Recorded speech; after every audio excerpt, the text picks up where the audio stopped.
Hare Krishna. Hello, everyone. I'm very happy to be here. Please, as you start joining in, make sure that you leave a comment and let me know where you're watching this from. Just leave a comment with your name and where you're seeing this from, where you're watching this from. All right. So anyway, I'm very happy to be here, and thank you so much for all the comments during Gita week. There were many nice comments and many nice questions. I saw all the comments and I answered all the questions, and was very happy. We had about 1,000 people taking part in this Gita week, so that's very nice to see. Always this growing interest in the Bhagavad-gita and spirituality and yoga wisdom. So here we have Lynn from New Smyrna Beach in Florida. I bet it's quite warm there now. Very nice. And so the idea here is to have a questions and answers section. So I'm going to be waiting for you all to get yourselves organized, and you can start sending me your questions through here. So again, make sure that you leave your name and where you're watching this from in the chat here, and I'll be seeing your questions here in the chat as well. So I hope you enjoyed Gita week.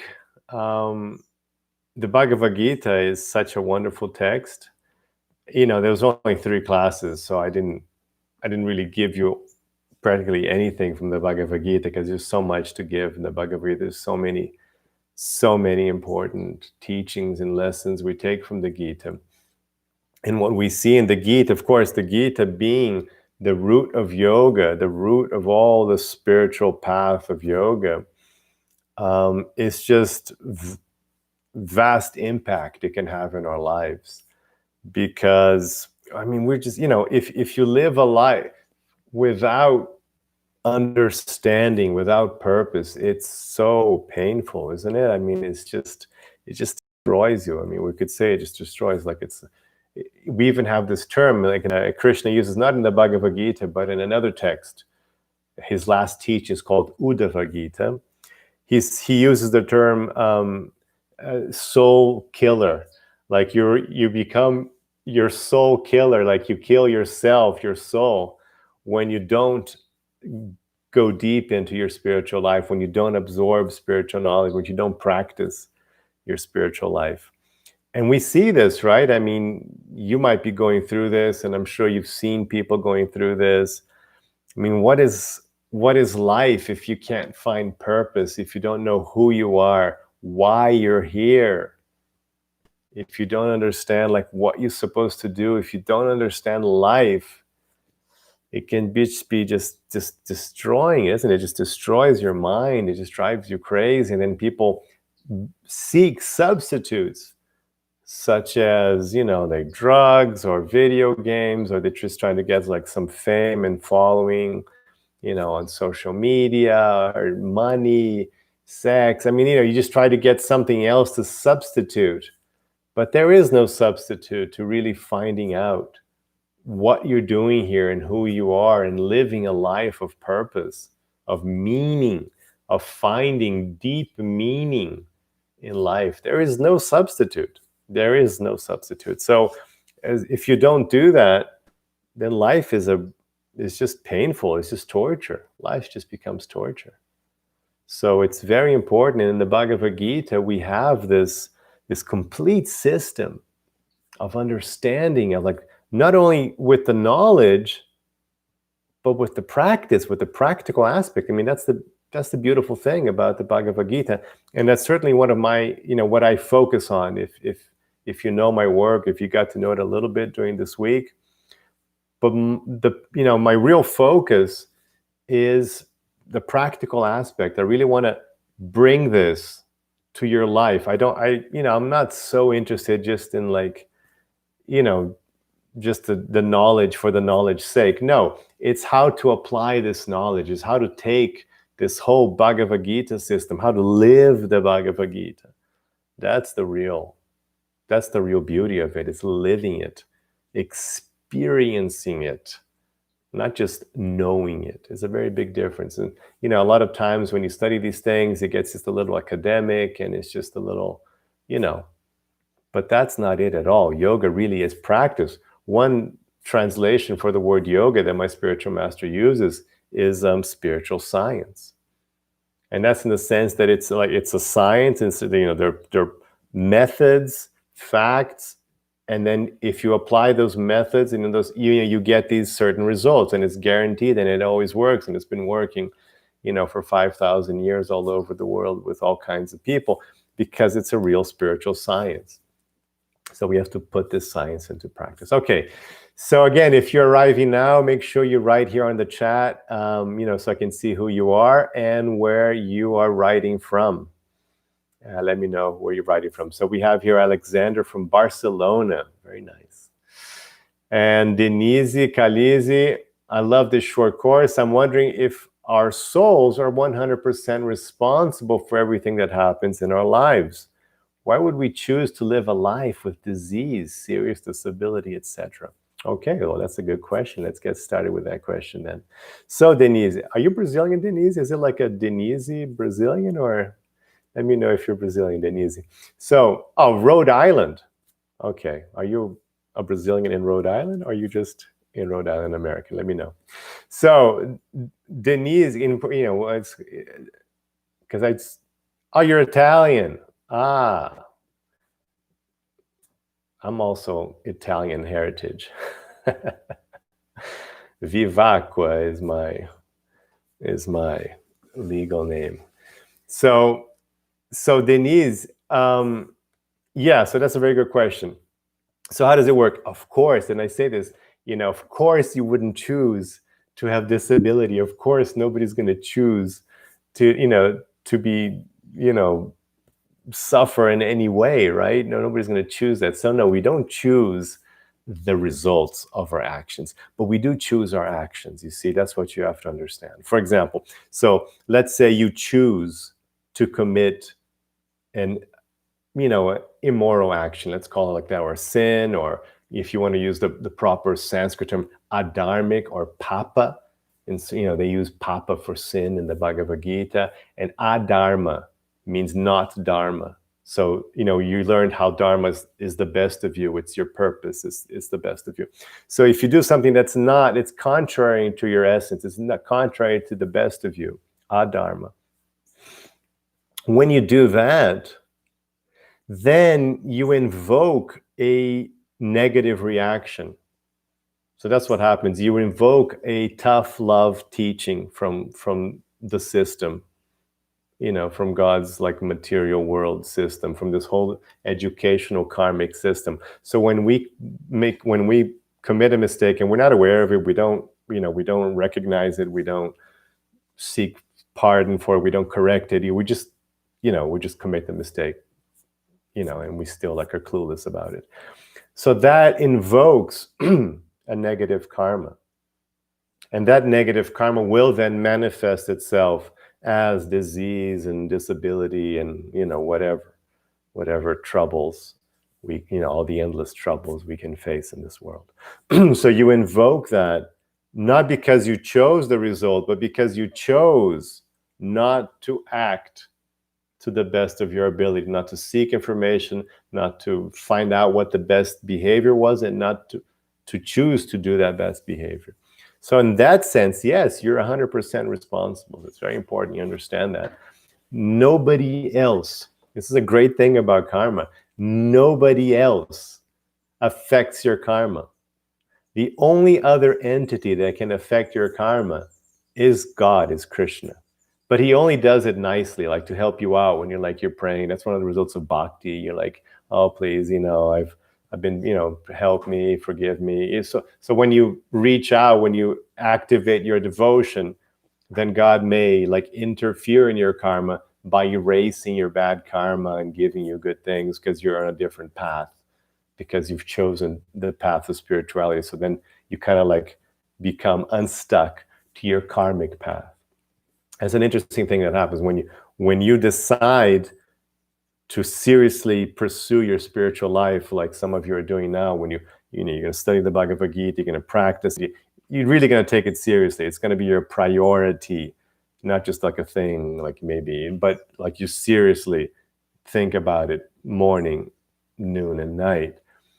So when spirituality becomes like your real choice, the real path of your life, then you kind of unstick, you go away from your karmic plan.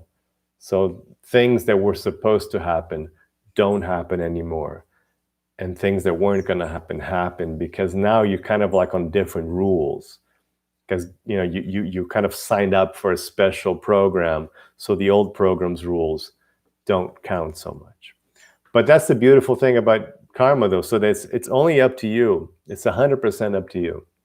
And the idea is that then, understanding this, you assume full power, full control of your life, because you assume responsibility. Until we assume full responsibility, this is even like, regular life coaches will tell you that, right? Until you assume full responsibility for your life, you will not have full power.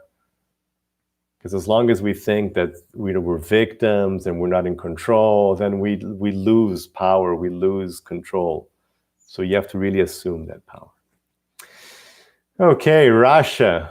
Hare Krishna. The classes were very helpful. I'm glad to hear that. João Paulinho, Brazilian student.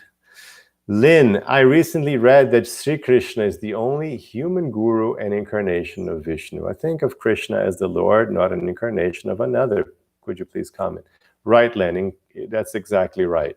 Krishna is a human-like, it's God in his, actually humans are God-like, right? Even in the Christian tradition, it says that man is made in the image of God.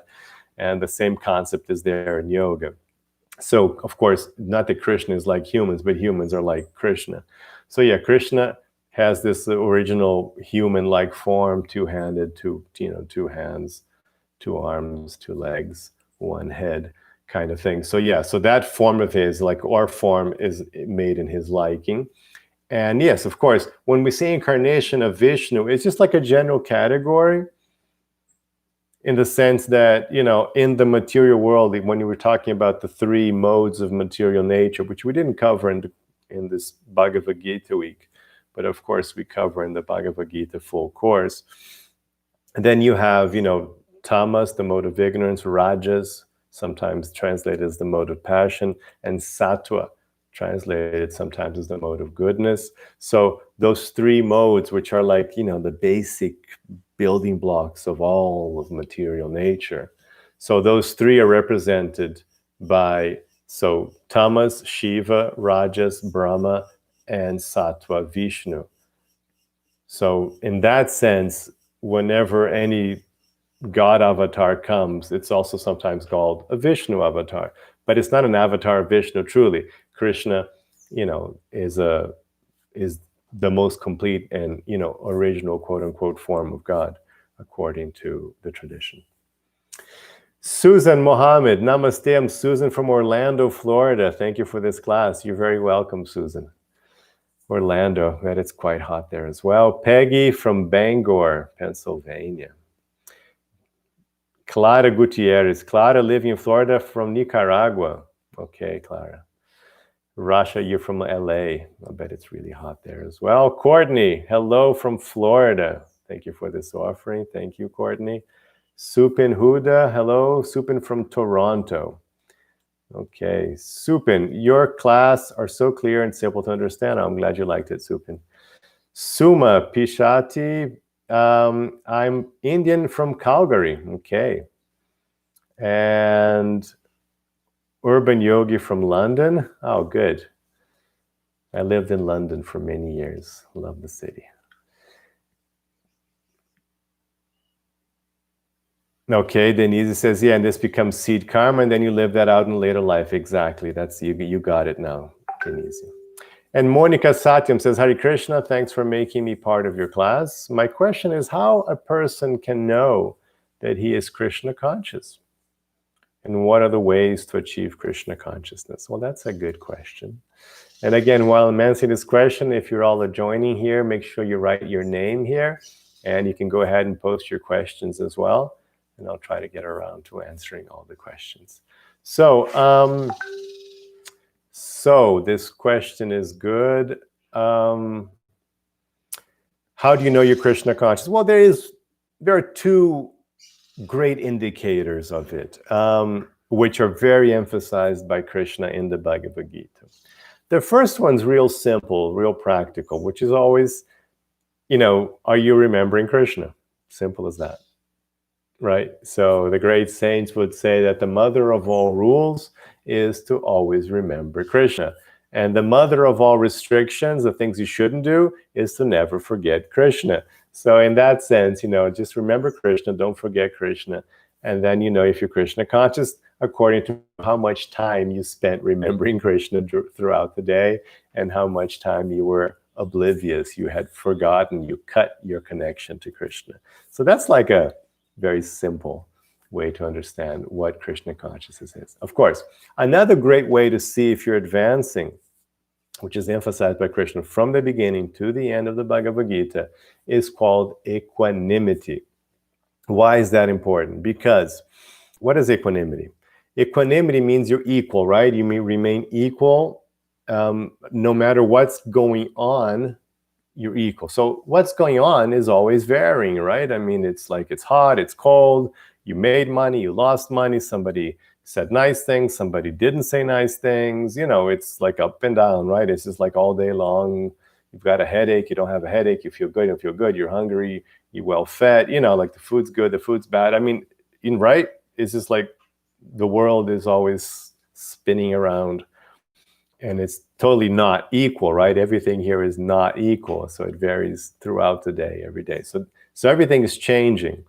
So the more your consciousness is mundane, the more you're focused on matter, the more you're going to go up and down with the stuff that's happening in your life, right? So when you do well, you're good. When things go badly, you're bad. And then when somebody says a nice thing, you're happy. And somebody says a bad thing, like it's a roller coaster, right? It's a roller coaster ride. So that means you're in mundane consciousness, which is the opposite of Krishna consciousness, right? So you're very focused on matter, and your happiness is completely dependent on the external reality of life. What does equanimity mean? That now I am no longer, when you become spiritual, when you follow the yoga path, you're no longer depending, your happiness no longer depends on the surface facts of life. Why? Because no matter what life brings me, I'm focused on my dharma, on the here and now, and in loving Krishna. You see? So these three things, like what's the best of me? My mind in the here and now, my bhakti, my connection to Krishna, to God. These things don't change. They're equal. So the more I'm focused on these things, I develop equanimity. So the material world is going up and down, and things are good and bad, and I get fired and I get hired, and I win and I lose, and you get married, you get divorced, and all this stuff is happening here, but you're always focused on these three, equanimity. Because no matter what life brings you, you can always be the best version of yourself, which is dharma, right? No matter what happens, think about it. That's why dharma is such a beautiful, powerful thing to bring into your life. One of the great pillars of the Bhagavad-gita, of this yoga path. Because think about it, no matter what life brings you, you can be the best of yourself, right? Life can bring you cancer. Life can bring you the death of loved ones, being a nuclear bomb falling on your head. And there's always, in those situations, a way that you can be the best version of yourself, is there not?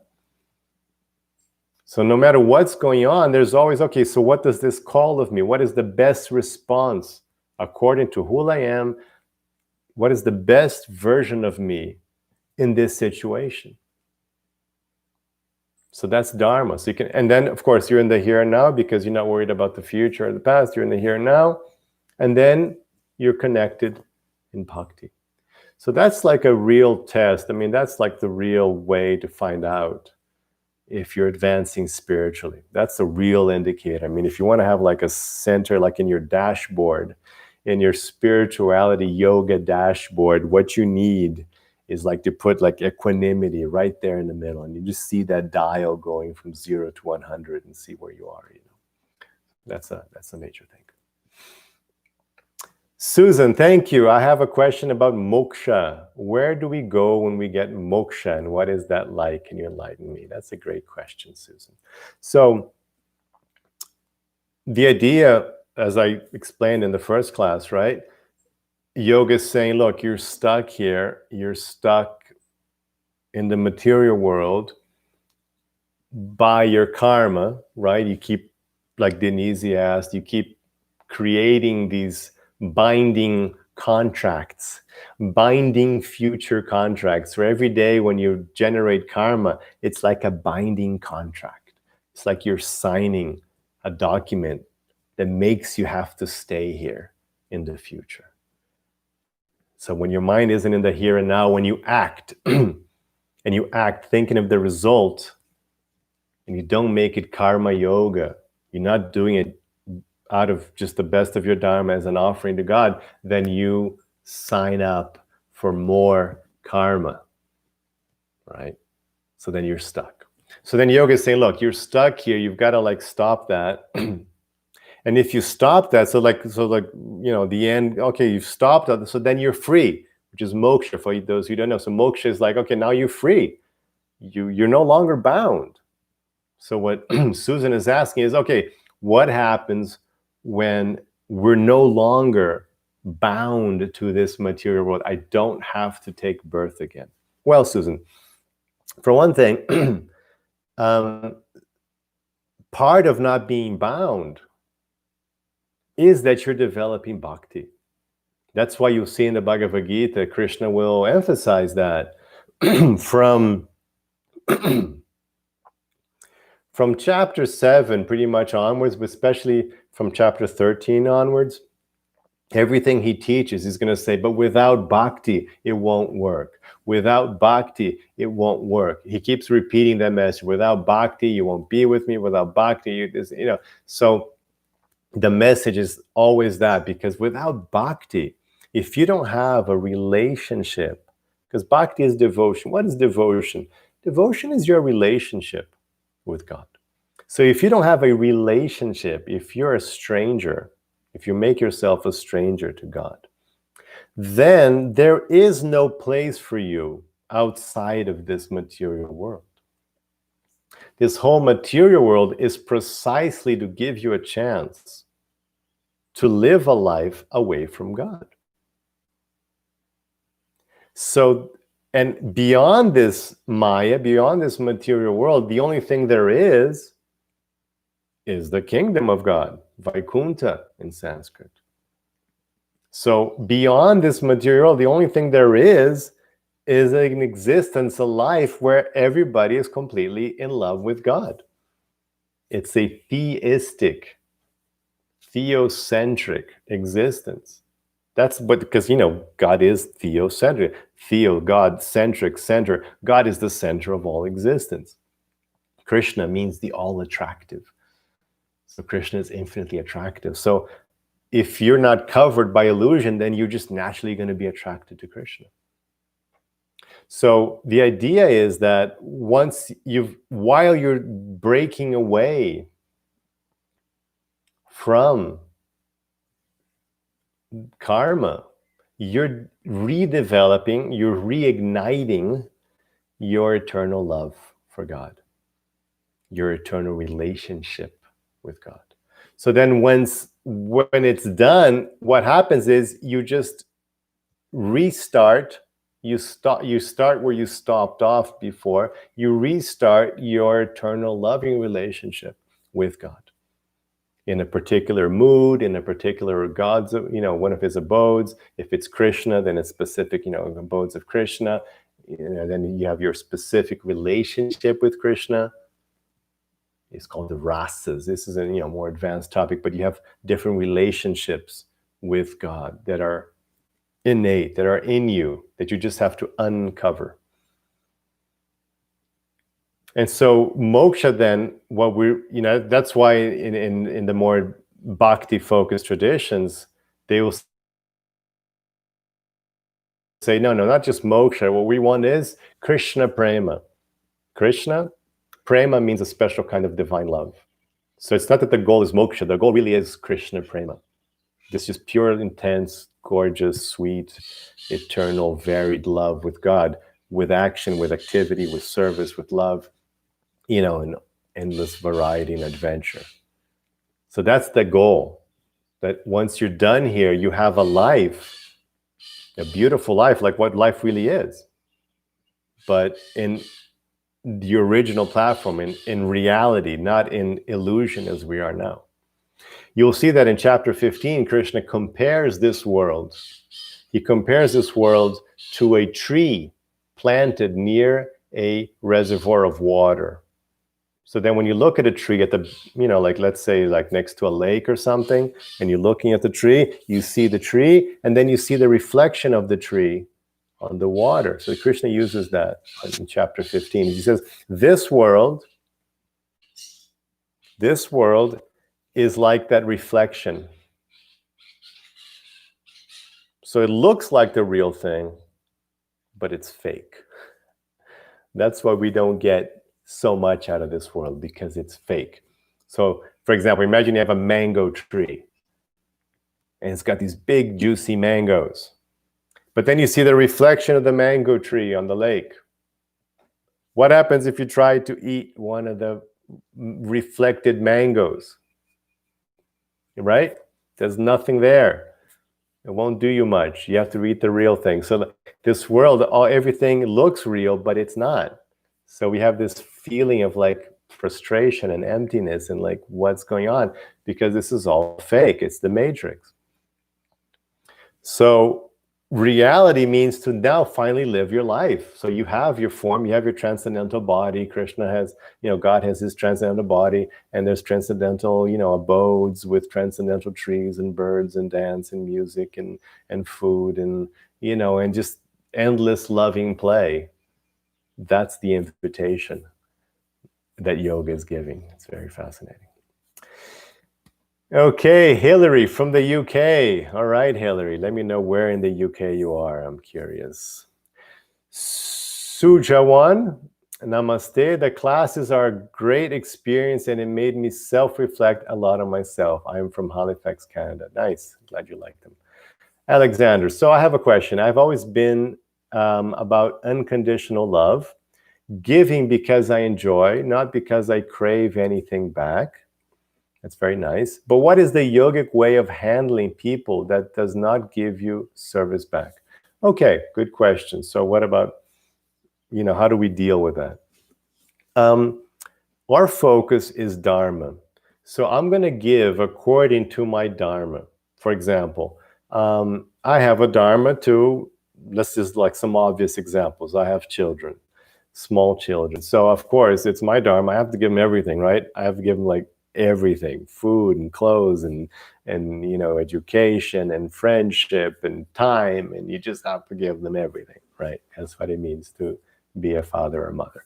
So that's my dharma. I have to give them everything. But then let's say the neighbor's children, it's not my dharma to give them everything, right? I mean, I might, as a neighbor, help out here and there, but it's not that it's my dharma to take care of them. So I'm not going to go over to their house and do their dishes and cook for them and play with his children, because that's not my dharma, right? So right there is a huge difference. Like, what am I going to give? And then, of course, I have dharma with my wife, with my parents. I have a dharma with my government. I have to pay them taxes. I have to follow the law. So we have different dharmas. So what we do is that we do our dharma not exactly for the benefactor. So for example, when I pay my taxes, I'm not doing that because I love the government so much or not. I'm doing it because it's my duty. It's my dharma.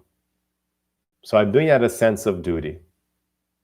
When I, and same thing, children, you're just doing it. It's your dharma. And who are you doing it for ultimately?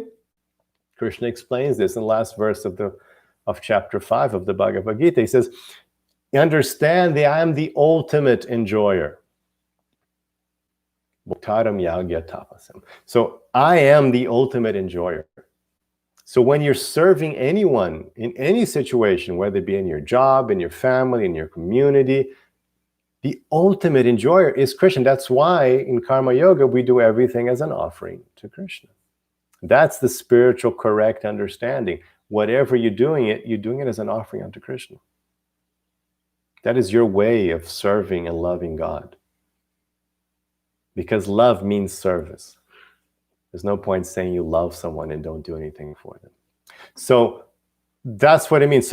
So then I don't expect anything back. I don't expect anything back.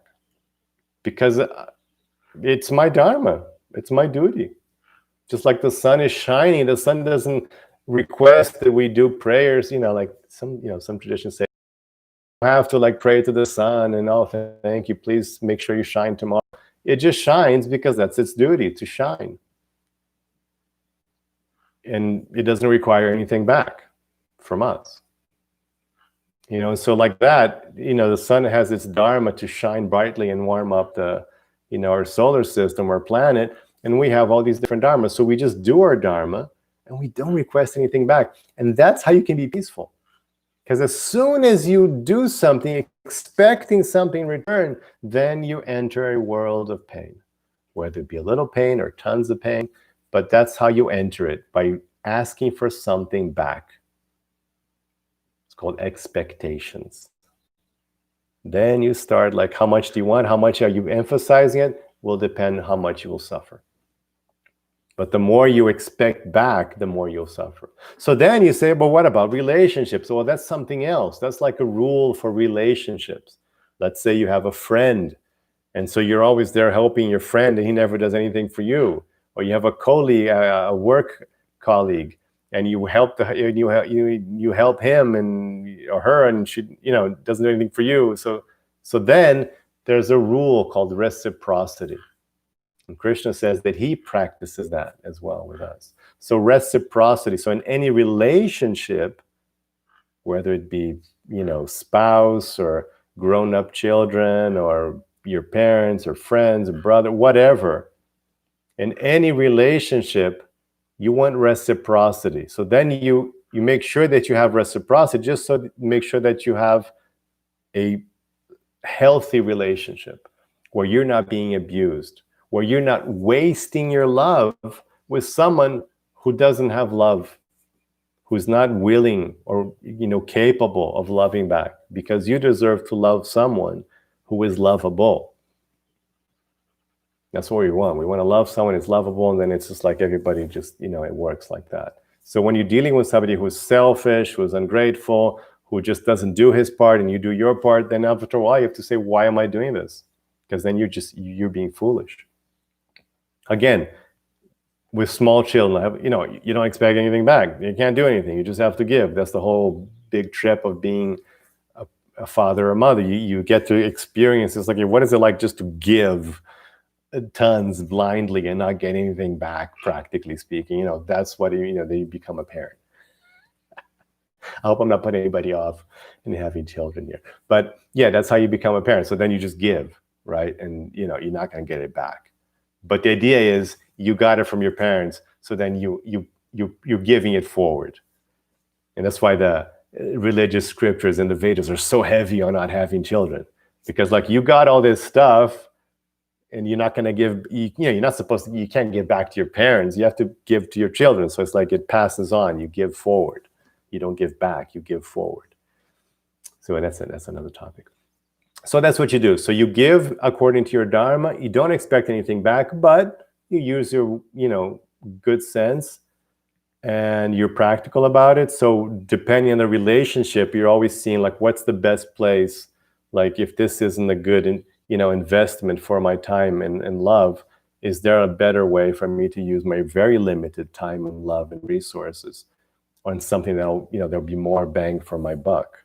So you're not going to keep giving money to somebody who doesn't need it. You're not going to help somebody who doesn't really need help, or is just being selfish or doesn't help. You're going to choose wisely who to help and what to do according to your dharma.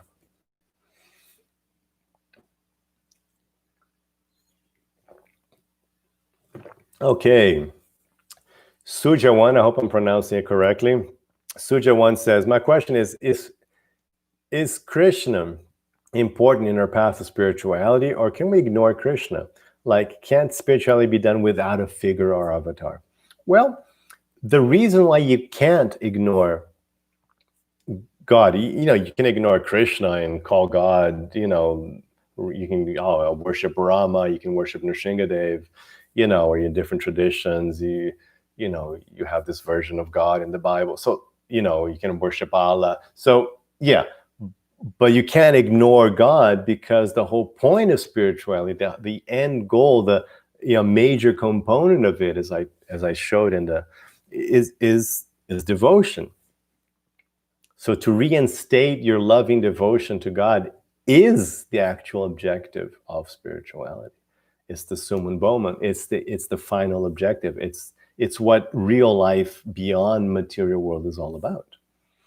So if you ignore God, then yeah, you can be a really nice person, and you can be, like sweet, and you can have wonderful karma, and you can have all these wonderful incarnations in the material world, but you won't really be fully spiritual, because your focus, you're still ignoring, you're still cultivating the reason why you came to the material world in the first place, which was to get away from God. So if you want to still get away from God, then you're in the right place already.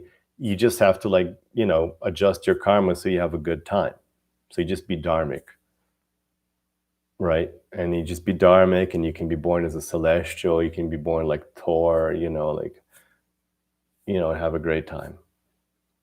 But if you want to truly be spiritual and become liberated from material world, then there is this, that's what it means to reignite your relationship with God. Lynn says, would you please offer explanation thoughts regarding shaktipat,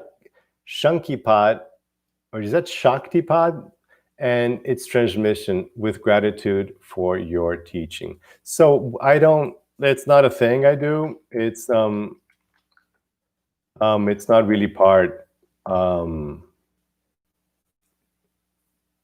We don't, that whole idea of shaktipat is not really, I don't want to offend anyone, but it's bogus. Sorry, I just said it. It's bogus. And you won't see any of that in the Bhagavad-gita, Yoga Sutras, Srimad Bhagavatam, any of the great traditional, solid, venerable, spiritual yoga texts. There is no such thing. The blessing of the Guru is knowledge. Example. This is the blessing of the Guru. This is what the Guru can do for you. He can answer your questions. He can show you the path. He can teach by example. He can inspire by his example. That's all we can do. And anybody who says differently, I'm sorry, but they're lying. Because it's up to you. So the real Shakti that you can get is actually jnana. This is like knowledge. And then he's going out, the Guru has compassion, he reaches out to you, he explains things, he makes it easy to understand, he's willing to answer all your questions, he guides you through it. And that's all. At the very end of the Gita, so this is Krishna, this is God's, completely there in front of Arjuna. And he's been answering Arjuna's questions for 18 chapters, like 2 hours, answering everything and explaining everything to Arjuna. And then at the very end, he says, you know what, Arjuna, so do you have any more questions? You don't? Okay, now do whatever you want. This is great, isn't it? It's not like, I command you, do this, or I will strike you down. No, he just says, okay, now just do whatever you want, because that's it. That's the relationship. You are free to do what you want. I'll give you the best, Krishna is like, I'll give you the best instruction. This is what's going to happen. If you do this, this happens. But you choose. Very important. All right, Rasha, my question is, if you study the Gita and live in Krishna consciousness, can that be integrated with the teachings of people like Eckhart Tolle of being present in the here and now? Absolutely, Rasha. As you saw, I emphasize this, even this little Gita week of only 3 classes, absolutely essential. The first teaching, it's like the basis, is being in the here and now. Absolutely essential. I mean, you really don't practice spiritual life until you're in the here and now, because if you're not in the here and now, where are you? You are in the past or you're in the future. And what happens in the past and in the future? It's just in your mind. It's just fantasy world. It's not reality. So there's no reality in the past or in the future. The only reality is right here, right now. So this is where you're actually going to be connected for real with yourself, with God, with spiritual. This is where you're acting spiritual. It's only here and now. And outside of the here and now, you're just in a little fantasy world. Not real. So absolutely. Hillary, namaste, sir. Please, could you explain duality, Sankhya versus Advaita Vedanta? So duality, because this duality is something else. So duality means, remember I said equanimity? The one focus, equanimity, where you're focused on your dharma in the here and now and in bhakti. So that's equanimity. What's duality? When you are focused on external matters. When your life, you're in the roller coaster. So in the roller coaster, you're going up or you're going down. It's good or bad. You want it, you don't want it. Attraction, aversion. So that's the duality of mundane life. Sankhya is the spiritual philosophy, which is contained in the Bhagavad-gita, of understanding reality. Sankhya means literally to count, enumerate. So it's when you try to understand reality by enumerating its components. Okay? And Advaita Vedanta is a distortion of the spiritual path, which was created by the master Shankaracharya, in 7th century, 8th century. So in the 7th or 8th century, this important, famous guru came called Shankara, and he distorts this philosophy of the Bhagavad-gita, of yoga. So he uses the Bhagavad-gita, he uses the Vedanta Sutra, and he showed in the Upanishads, and he takes this knowledge, and he distorts it to claim that actually there's only this one thing called the Brahman, the light, the spiritual light, and there is actually no real existence of the soul or God. So God doesn't really exist. You and I don't really exist. It's all Maya. That's why they're also called Mayavadis. Vadi means says, Maya, illusion. So they say everything is illusion. So it's a distortion of the spiritual knowledge, and to just, everything is just an illusion, and ultimately it's just light. So you don't exist, God doesn't exist, and the only thing you have to do is realize that nothing, it's all just Brahman. So it's a distortion of this knowledge, and you can see, later you can leave a comment on this if you're not here on the chat, but if you want, you can leave a comment, and I'll give you the link to an article where I explain why this doesn't make any sense and how it's a distortion. Oh, and so about the course, speaking about the Bhagavad-gita course. So we have this course, and we're opening registration now on Tuesday.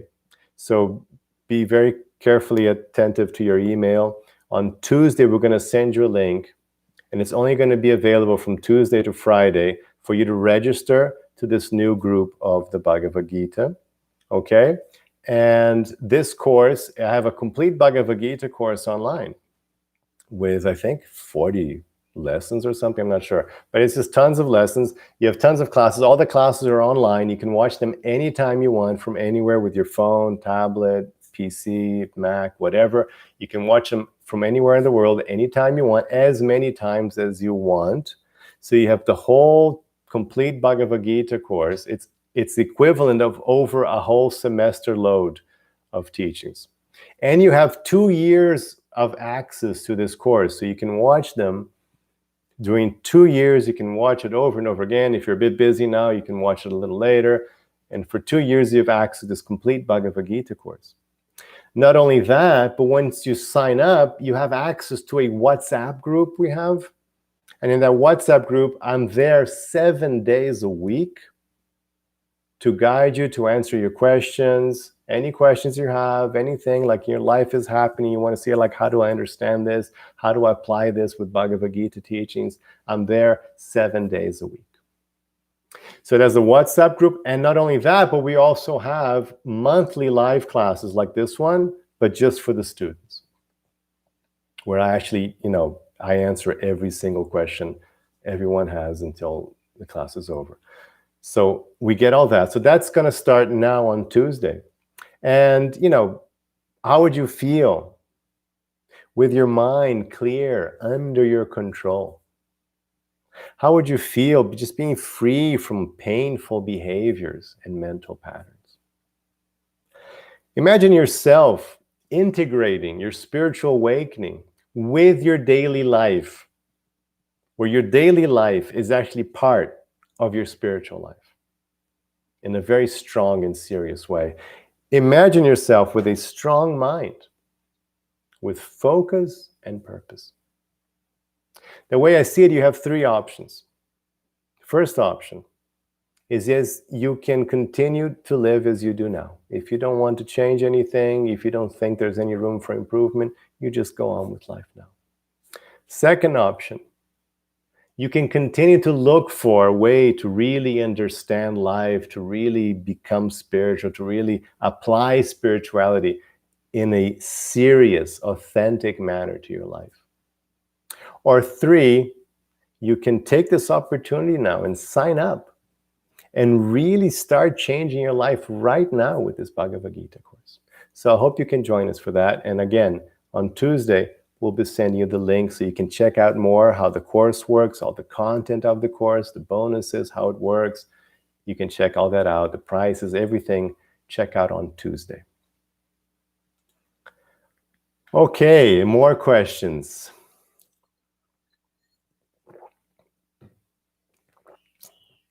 Oh, so Hillary's from Bristol. Very nice. Melanie, hi Gary. Melanie from Piscataway. I love your classes. Thank you. Dr. Pratibha Bhachu, Hare Krishna. This is Pratibha from UK and listen to your classes with my 13-year-old son. Very nice. Good fatherly dharma. Melanie, my question is, if you care for animals, in my case, it is kitties that I require meat diet for their health. I looked, they can't have a vegetarian diet. Are we adding to our karma? Yeah, it's a tough question, Melanie, but yes, if you buy meat, then you're killing another animal, which was completely innocent, to help this animal, which you brought into your, guardianship. So, there is that element.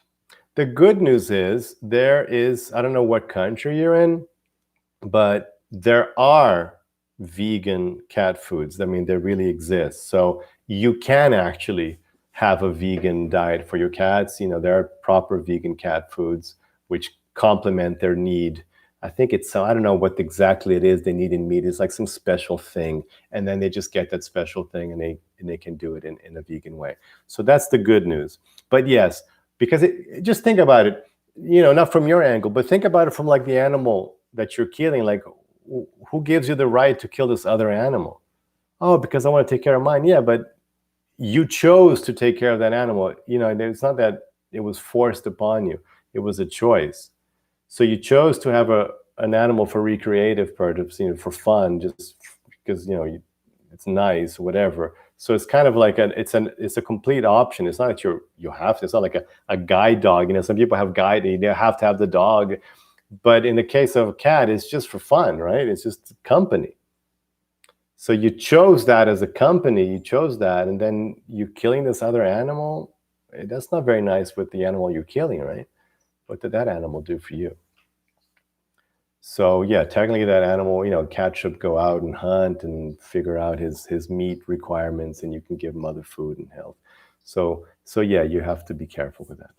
Susan, how can we detach from our loved ones when we have these human qualities by nature of loving and caring? Well, Susan, the trick is people have this idea that detachment means not loving, but it's the other way around. To become detached means to be able to love freely. If you're attached, you're not loving. Attachment means you want something back. It's commerce. It's lust. It's like I'm doing something, but I want something for me. Love is a vector that just goes out. It doesn't require anything back. So true love, if you really want to love your loved ones, that sounds stupid. If you really want to love those around you, then you have to be detached. You just love them and require nothing back, not even that they continue to be alive, because you know they're not going to continue to be alive. It's the one certainty we have in life, right? It's the only one thing you can be certain of in life is death. So everything else is maybe, but death is guaranteed. So you know you're going to die. You know they're going to die. So why would you be attached to a situation where you know is going to end?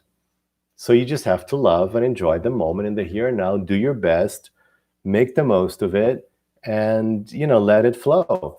And if it's time for them to reincarnate in another situation or to go back home, back to Godhead, that's great. God knows best. And you just have to flow with it. All suffering is born out of our distancing from reality.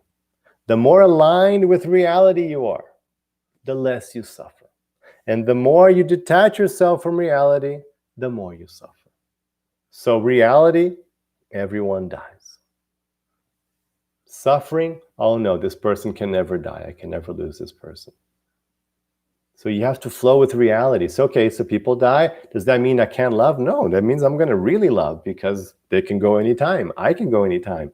So I'm going to make the most of it. Carpe diem. I'm going to really, really not waste time with silly things when I could be with my loved ones, because at any second it could end. So it just makes you love more, and let life flow. Oh, good. I got your name right. That's good. Sujayon. Denise, can you explain why we don't remember previous incarnations? Wouldn't it make sense for us to remember lessons learned so as not to keep making more seed karma?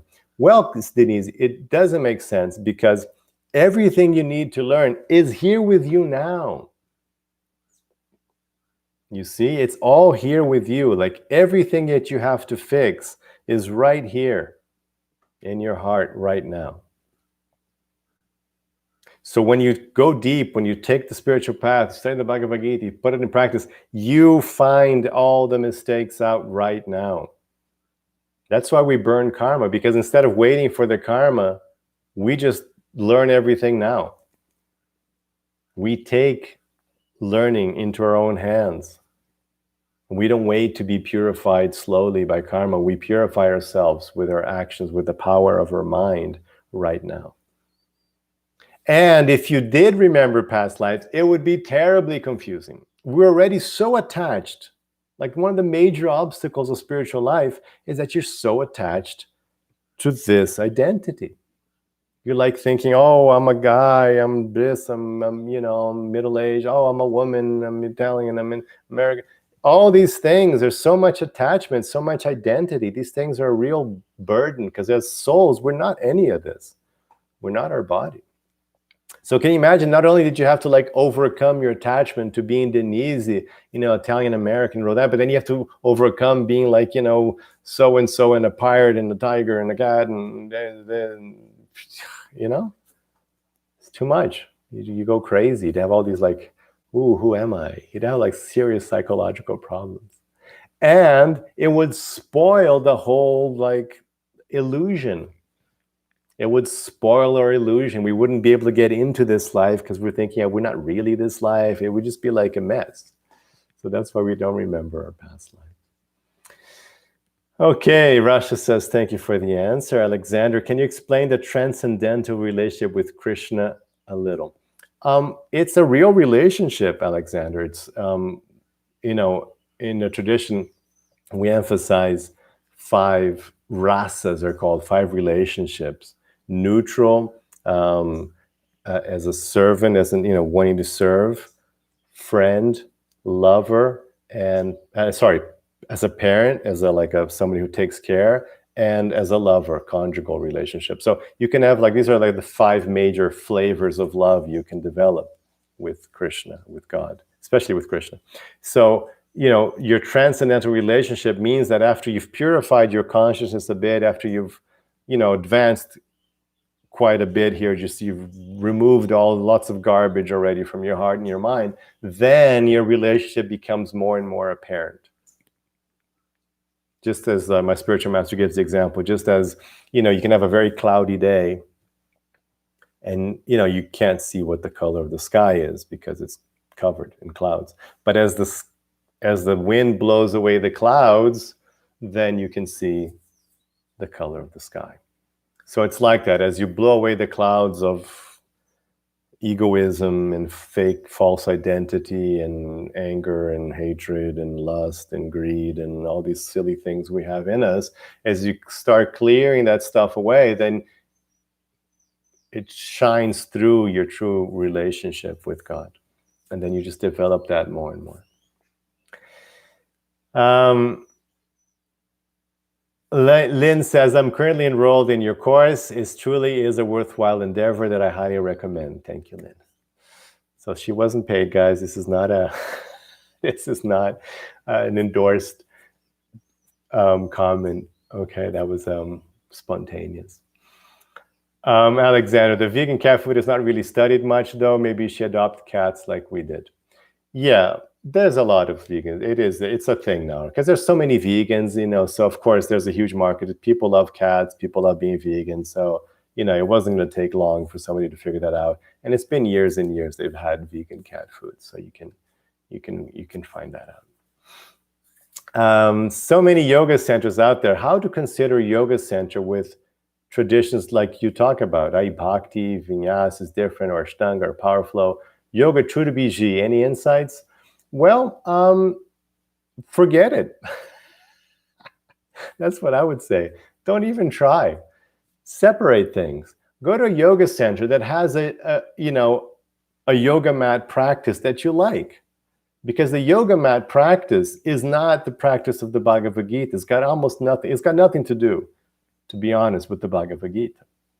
Because in the Bhagavad-gita, there is no recommendation for you to do a sequence of yoga asanas on a yoga mat. There is no such thing. The only asana mentioned in the Bhagavad-gita is your traditional meditation asana for meditating. So when you want to meditate, of course, and then I teach people, okay, this is what you do, sit upright, blah, blah, blah. Okay, so there's a asana for meditating, because meditating, yes, is central to the yoga path.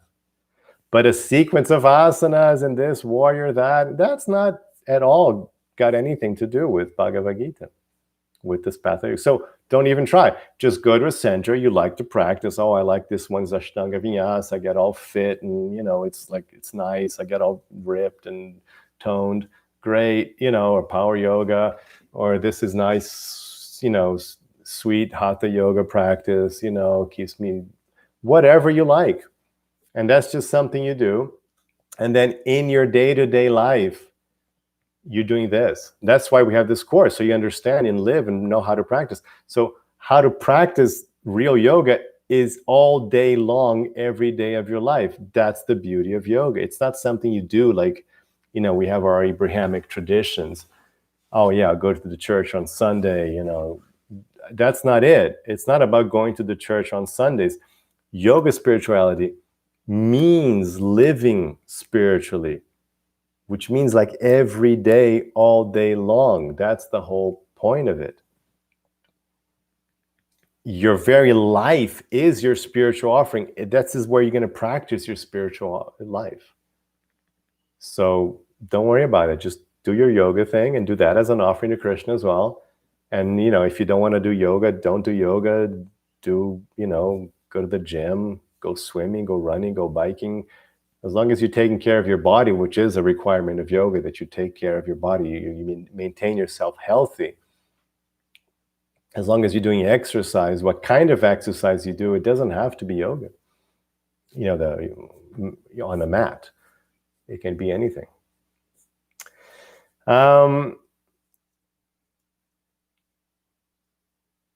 Denise says, thank you so much. I need to take that course. How is your book, The 3T Path, related to the course you're offering? Well, The 3T Path, my book, is a systematic application of everything you need to know to practice also the Bhagavad-gita. So, of course, in the course, you'll be studying the Bhagavad-gita directly, which is really important to like strengthen your spiritual life, to really give your spiritual life strong basis. And the 3T Path, I emphasize that, but how to apply it as well in your life. And of course, in the course, I'm bringing that kind of knowledge to the course as well. So the 3T Path is, if you want to understand how to be a yogi, in this day and age, all day long, every day, the 3T Path will give you all sorts of important details. So what I have a lot of students, they do the Bhagavad-gita course, and then they also get the 3T Path book, because it's just a few bucks more. And then with that, you're really covered. You really have lots of information. Melanie, I'll just be skipping the kitty parts now, the cat stuff. Melanie Marcos. Okay. Melanie says, I agree with Lynn. It is an amazing course. Thank you, Melanie. So you guys have 2 testimonies here live. Okay. And last question from Sujawan. Is it okay to have an idol of Krishna and be attached to it, like doing prayer? Or should it be separated from a spirituality? No, it's definitely okay. Look, you can see my altar back there. This is my altar here. I have this is Radha and Krishna. And actually this is Nrsinga, Yoga Nrsinga deity that I have here. But, I worship Krishna through Lord Nrsinga as well. So yeah, it's great. It's actually very helpful. It's not required, but it's very nice to be able to have an altar like this and be able to do your meditation in front. You can see here, I have my harmonium and so I can do my bhajans and my cushions for meditating. Here are all my books that I've studied. So yeah, it's very nice. It helps a lot. Okay, well, thank you very much. This has been lovely. I've really had a great time. I've been just amazing questions. I want to thank you all for your participation, for your excellent questions. Very happy. This is a great way to finish off our Bhagavad-gita week. Thank you very much for your participation. And again, I very much hope to see you all in the full Bhagavad-gita course, where we'll be able to be together for years and, answering all your questions and being together and doing this wonderful journey of the Bhagavad-gita. So may Krishna bless all of you with a wonderful rest of your weekend with lots of love and peace. Hare Krishna.